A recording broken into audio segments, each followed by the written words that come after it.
Salut tout le monde, bienvenue à nouveau sur ma chaîne. Aujourd'hui, on se retrouve pour une nouvelle vidéo et on va parler du métier d'ingénieur au Canada, autrement dit le domaine des génies. Donc, dans cette vidéo, je vais te présenter les métiers les mieux payés dans le domaine du génie et aussi comment devenir ingénieur ici au Canada. Donc, si cette vidéo t'intéresse, je t'invite à la regarder jusqu'à la fin, à me laisser un commentaire, à liker la vidéo si elle t'a plu et surtout, n'oublie pas de partager la vidéo pour qu'elle puisse toucher pas mal de personnes. Donc, sans plus tarder, si on commence, ok, sachez que ici au Canada, le domaine du génie ou le domaine de l'ingénierie est très bien payé, ok. Cependant, je vais vous donner quelques métiers dans le domaine du génie, c'est-à-dire donc le métier ou secteur des ingénieries qui sont les mieux payés. En première position, on va voir le métier de technicien en génie civil. Ils sont très payés et très recherchés au Canada. Donc, en fait, je vais vous dire les 7 métiers en ingénierie ou en génie qui sont les plus recherchés en 2021-2022 ici au Canada. Donc, le premier, c'est technicien en génie civil. Okay? Deuxième, technicien en assurance qualité. Troisièmement, c'est directeur de l'ingénierie ou directeur du génie dans telle spécialité. En quatrième, nous avons les ingénieurs industriels qui, eux, peuvent travailler partout et n'importe où. Et ensuite, en cinquième position, on va avoir les chargés de projet. En sixième, les coordonnateurs de projet. Et en septième, ingénieurs de projet. Sachez que pour ce qui est de ces métiers-là, je les ai retrouvés en cherchant parce que bon, la plupart d'entre vous m'avaient demandé à ce que je fasse une vidéo dans le domaine des génies et ils me demandaient si les femmes pouvaient exercer facilement dans ce métier. Je tiens une fois de plus à préciser qu'ici au Canada, il n'y a aucune discrimination concernant le genre, concernant la possibilité de l'emploi. Certes, il y a certaines inégalités en ce qui concerne le salaire, mais cette tendance-là commence à être bannie parce que c'est pas normal. Et pour ce qui est de l'aptitude à faire un travail, il n'y a aucune différence entre le fait d'être un homme ou le fait d'être une femme. Ce qui revient à dire que sur le marché du travail, les hommes et les femmes vont avoir les mêmes chances de pouvoir décrocher les mêmes emplois si ceux-là ont les compétences requises pour. Donc, si jamais vous ou votre conjointe, vous êtes diplômé dans les domaines des génies ou de l'ingénierie et que vous voulez venir travailler au Canada, immigrer au Canada, soyez sans crainte, il n'y aura pas de discrimination en ce qui concerne votre genre, votre sexe, votre orientation. Peu importe, ok? Ici, tout le monde a les mêmes chances de décrocher un emploi pour lequel il est qualifié. Si tu es une femme, tu as des compétences, tu as des meilleures compétences plus qu'un homme, sache que tu ne seras pas discriminé. Ils ne vont pas prendre un homme qui n'a pas les compétences nécessaires parce que c'est un homme. Ici, c'est vraiment les compétences qui l'emportent sur le sexe et le genre ou peu importe l'orientation, ok? Donc, de ce côté-là, soyez sans crainte. Cependant, comment devenir ingénieur, comment travailler dans le domaine des génies ici au Canada?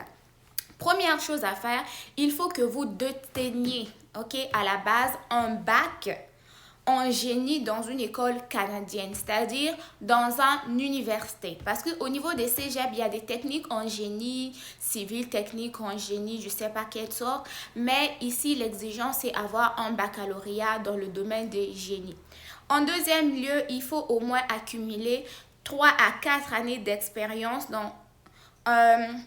avec un minimum, ok, d'un niveau professionnel canadien. Donc, si vous avez terminé votre baccalauréat et que vous avez peut-être ou 1 an d'expérience, sachez que vous pouvez devenir ingénieur. Même si vous n'avez pas encore cette année d'expérience-là, cela ne vous enlève pas pour autant les chances de devenir ingénieur ou travailler dans le domaine des génies. En troisième lieu, sachez que bien évidemment, le métier d'ingénieur, le métier des génies ici, pour pouvoir l'exercer, il faut que vous fassiez partie de l'Ordre des ingénieurs ici du Québec. Et pour faire partie de l'Ordre des ingénieurs du Québec, il faut que vous passiez ce qu'on appelle un examen. un examen professionnel. Une fois que vous aurez terminé votre baccalauréat, donc vous inscrivez pour passer l'examen professionnel. Et une fois l'examen professionnel réussi, là, vous allez pouvoir vous inscrire dans votre ordre, c'est-à-dire l'ordre des ingénieurs du Québec. Et ensuite de ça, vous allez pouvoir organiser plutôt exercer votre emploi. Donc ici, pour résumer, le métier d'ingénieur est régi et fait partie d'un ordre. Ok, les ordres, donc, ce sont des organisations qui vont établir les règlements de telle profession et aussi vont veiller à défendre leurs membres et dans d'autres affaires. Ok, donc pour juste m'arrêter là, il faut que vous fassiez partie de l'ordre des ingénieurs et ingénieurs du Québec. Et ensuite de ça, il faut, même si vous avez le baccalauréat, vous avez réussi votre examen professionnel pour entrer dans l'ordre des ingénieurs, il faut que vous n'ayez pas de casier judiciaire, donc que vous ne soyez pas ou ayez été condamné pour un acte criminel. Donc, ça va être important d'être bien, ok, une personne quand même qui n'a pas commis de délit au niveau criminel et qui a un casier judiciaire qui va être vierge. Et donc, sachez que pour ce qui est des Français, il y a un accord qui existe entre le Québec et la France pour les métiers d'ingénierat.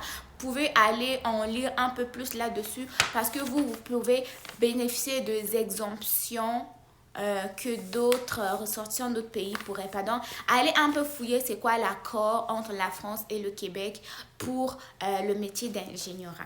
Cependant, sachez que il y a quand même quelques établissements qui sont accrédités ici au Québec, au Canada aussi, pour donner la formation donc de métier d'ingénieur dans n'importe, pas dans n'importe, mais dans telle ou telle discipline. Et moi, je vous ai ressorti quelques universités qui vont donner donc la formation d'ingénieur. Nous avons l'Université du Québec à Trois-Rivières. Nous avons l'Université d'Alberta, qui ça c'est tant au Québec que dans le reste du Canada. Nous avons l'Université de Waterloo, l'Université Concordia, l'Université de Sherbrooke, l'Université Laval, l'Université McGill, l'Université de Toronto, l'École de technologie supérieure et aussi la Polytechnique de Montréal. Okay? Donc, sachez que cette formation-là est donnée quand même dans plusieurs universités, ce qui veut dire que si vous voulez étudier au Québec, vous allez vous retrouver, ou si vous voulez vous former à l'extérieur du Québec dans une autre province, ceci est possible grâce donc aux universités que je viens de vous lister tantôt. Cependant, je sais que... j'aime trop dire le mot cependant. Il faut que je cherche. Je change de connecteur logique, mais j'adore celui-là.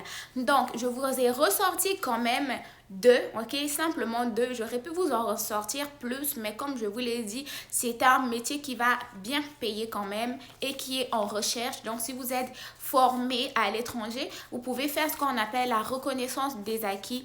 Ici, il y a des organismes qui vont donc évaluer votre diplôme et vous donner un niveau canadien. Et ensuite de ça, si vous avez le même niveau que les étudiants ou d'autres personnes qui ont fait leur formation ici au Canada et qui vous donnent donc le baccalauréat en génie ou en génie, je sais pas, logiciel ou génie industriel, là, vous pourrez aller directement au niveau de l'Ordre des ingénieurs du Québec et pouvoir faire votre inscription au tableau de l'ordre, ou si jamais eux, ils ont d'autres exigences, vous pourrez passer directement là-bas au lieu de recommencer votre formation de baccalauréat. Donc, chose la plus importante, là, je vais sortir un peu, juste un tout petit peu du sujet de la vidéo. Je voulais parler, ou plutôt m'adresser aux personnes qui vont avoir des formations à l'étranger, déjà super qualifiées et qui vont venir étudier au Canada, qui vont se demander, est-ce qu'avec ma formation, il faut que je recommence l'école et tout, il faut que je recommence ceci. Sachez qu'en faisant ce qu'on appelle la reconnaissance des acquis, vous pourrez éviter de passer encore plus de temps à l'école ou avoir juste quelques mois de formation ou de mise à niveau.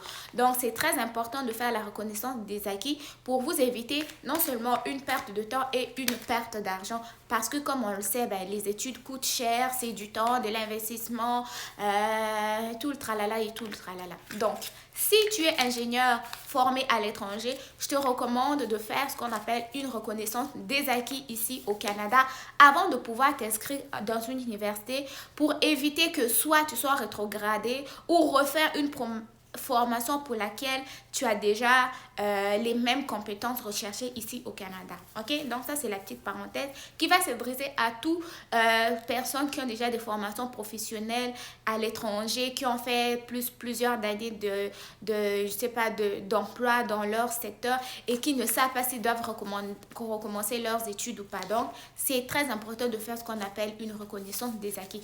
D'ailleurs, ce que je vais faire là à la fin de cette vidéo, je vais vous mettre un lien en barre d'infos qui va vous donner en gros tous les sites internet ou tous les sites internet reconnus, ok, et par le gouvernement canadien qui va vous permettre de faire votre reconnaissance des acquis, ok. Donc je vous ai sorti en bonus 2 emplois, les très bien payés dans le domaine du génie. Sachez qu'il y en a une multitude, mais je vous en ai juste sorti 2 pour des raisons techniques pour la vidéo. Mais sinon, soyez sans crainte, si vous êtes formé ou vous voulez une formation en génie, vous n'allez pas chômer ici. Déjà que le Canada est en recrutement massif de la main-d'œuvre compte tenu de la population vieillissante ici au Canada.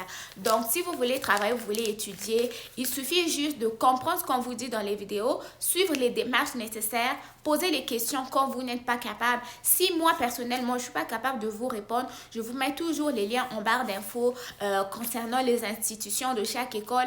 Eux, vous pouvez les joindre, que ce soit par appel ou par courriel. Ils vont vous donner peut-être plus d'informations que ce que moi, je vous ai donné. Ok? Donc, n'hésitez jamais à consulter l'école qui vous intéresse. N'hésitez jamais à consulter, je ne sais pas, l'employeur qui a une offre d'emploi qui vous intéresse. N'ayez jamais peur de sortir de votre zone de confort afin d'aller rechercher ce qui vous intéresse. Parce que quand on dit qu'il ne cherche rien n'a rien, et donc ça ne sert à rien d'avoir honte, ok? Soyez sans crainte, ne soyez pas gênés, osez aller, puis même si vous allez que ça ne marche pas, c'est pas grave, réessayez et réessayez encore, ok? Donc les 2 emplois ou les 2 métiers les mieux payés en génie que je vous ai ressorti. Donc le premier c'est l'ingénieur de développement. Lui, j'ai sorti que j'ai vu que le salaire annuel allait jusqu'à 105 000 $ et celui de l'architecte logiciel allait également à 105 000 $ par année. Sachez que 105 000 $ par année, ça va être le revenu qui va être brut, sans compter les impôts qu'il va avoir, les déductions de toutes sortes. Mais quand même, si vous avez un salaire annuel de plus de 100 000 $ par année, même si vous avez une déduction d'impôts à l'intérieur, vous n'allez pas vous retrouver quand même bredouille. Donc ici, la plupart des personnes vont juger la valeur d'une profession, la valeur d'un emploi, qu'il est bien payé ou pas, par rapport au salaire annuel. Et compte tenu du métier de l'ingénieur de développement architecte logiciel qui sont quand même à 105 000 $ par année, ça veut dire que ce sont des métiers ou des emplois qui ne sont pas quand même à négliger. Et pour les personnes qui ont déjà des formations là-dessus, pourquoi pas aller directement exercer votre profession sans perdre plus de temps. Donc, j'espère que ma vidéo vous aura plu, qu'elle vous aura donné un petit aperçu en ce qui concerne le métier d'ingénieur. Sachez que vous pouvez faire, si vous voulez, une formation au niveau du cégep et aussi au niveau de l'université. Mais sachez qu'au niveau du cégep, une fois après avoir obtenu votre DEC, donc en technique de génie, il va devoir que vous allez encore à l'université pour pouvoir bénéficier d'un baccalauréat. Cependant, si vous avez déjà un baccalauréat à l'étranger, un baccalauréat étranger dans un domaine scientifique, vous pourrez directement postuler dans une université dans le domaine donc de génie qui vous intéresse et ensuite de ça éviter tout le parcours, tout le passage du cégep à l'université. Simplement aller à l'université, vous finissez votre baccalauréat et ensuite vous remplissez les autres critères que je vous ai énoncés et enfin pouvoir exercer votre profession. Donc, j'espère que ma vidéo vous aura plu. Si tel est le cas, n'hésitez pas de me le dire en commentaire, à liker, à partager la vidéo. Et moi, je vous dis à très prochainement pour une nouvelle vidéo. Bye bye. Surtout, n'oubliez pas de vous abonner. Hein?